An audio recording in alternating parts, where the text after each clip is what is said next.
Buenos días, jóvenes. Hoy vamos a avanzar el género narrativo, uno de los tres componentes de la literatura.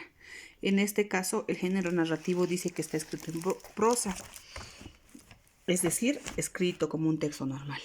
Vamos a hacer ahora un mapa mental y acá está el género narrativo. Lo coloqué al centro de mi hoja. Es una hoja bond, por cierto. ¿Qué voy a hacer con esto? Voy a hacerlo como si fuese una nubecita. Es de acuerdo a la creatividad. Yo quiero que sea así. Me voy a imaginar que este es un cerebro. De ahí voy a tomar uno de los marcadores. ¿Por qué?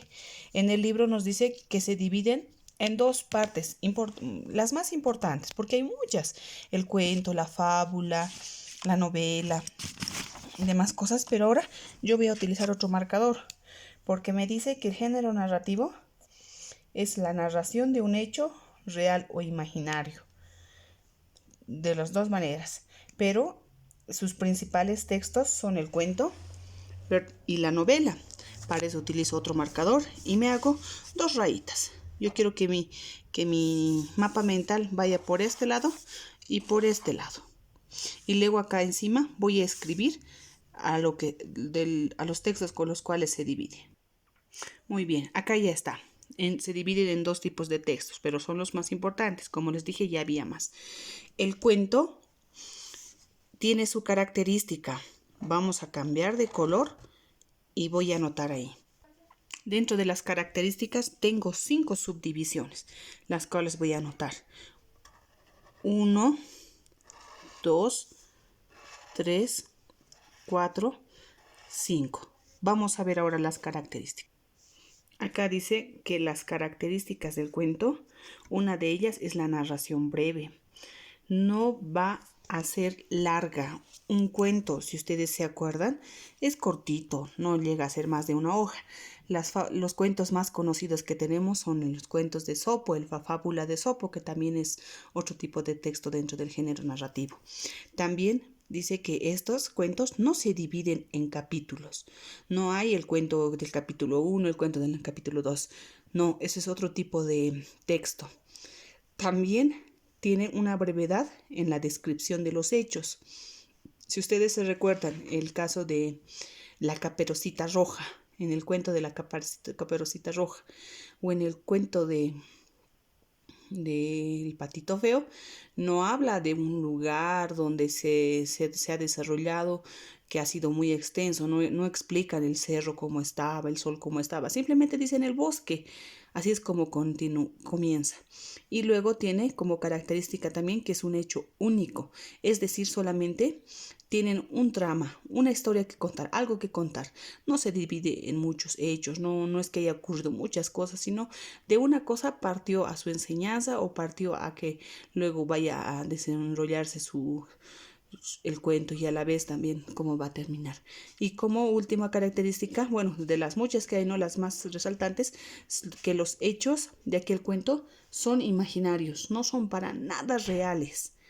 En el caso del lobo y la Caperucita Roja, imagínense que un lobo se lo comía una niña, pero que el lobo hablaba con la niña.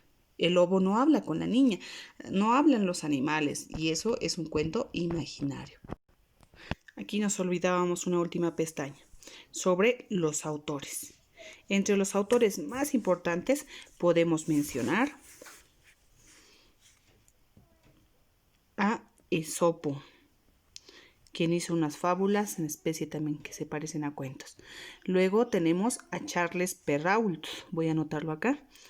No sé si logran verlo. Charles Perrault.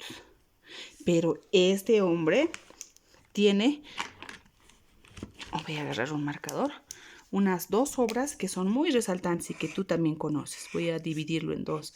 Miren, ahí está. Y Charles Perrault escribió el cuento de la Caperucita Roja.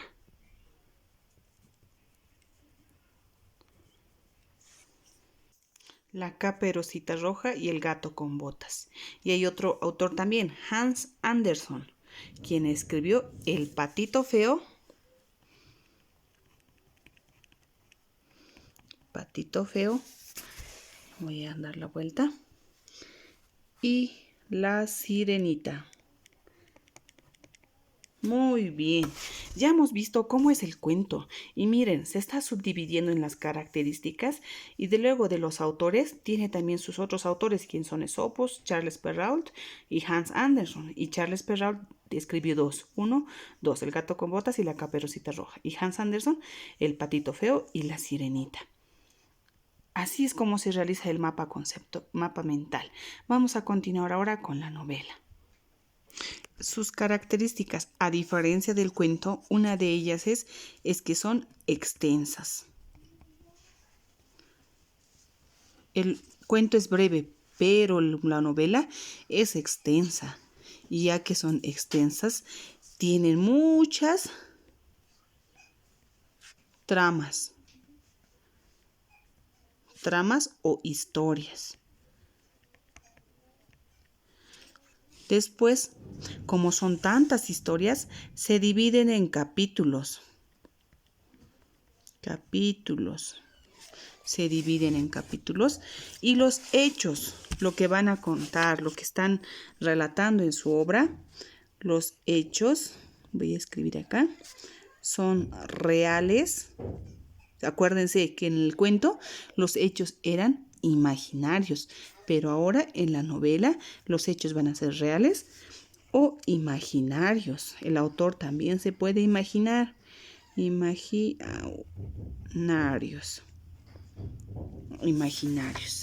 Ahora, dentro de la novela, ya hemos dicho que es extenso, tiene varias historias dentro de la novela, se dividen en capítulos y los hechos son reales o imaginarios. Vamos a ver qué tipos de textos hay.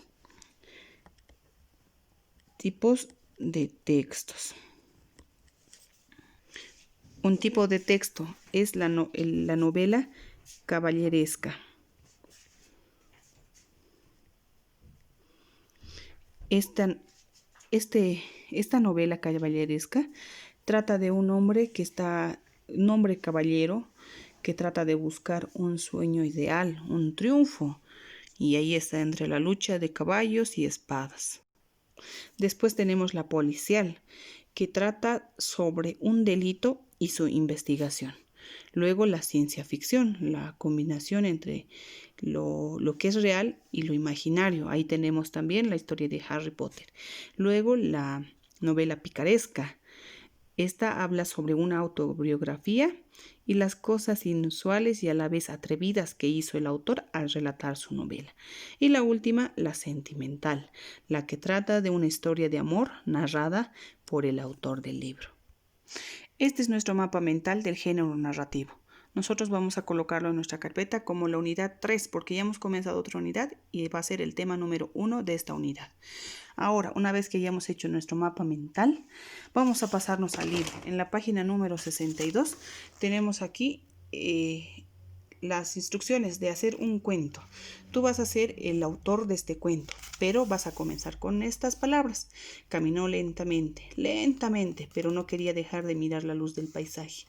Y luego tú continúas en toda la hoja a escribir tu cuento. Y acá tenemos un espacio donde tú vas a relatar nuevamente un cuento, pero va a ser de tu sueño que hayas tenido. A veces en las noches tenemos un sueño y no nos recordamos y a veces son breves, pero tú vas a argumentar algo más, vas a aumentar algún relato, pero como habíamos dicho que el cuento es algo ficticio, algo imaginario, algo que no es real, tú también vas a hacerlo y vas a colocar tu cuento en esta parte. Sé que es poco el espacio para que hagas tu cuento, pero yo sé que con tu creatividad vamos a poder lograr un cuento muy extraordinario partiendo de lo que fue tu sueño en alguna noche. Bien, jóvenes, nos vemos hasta la siguiente.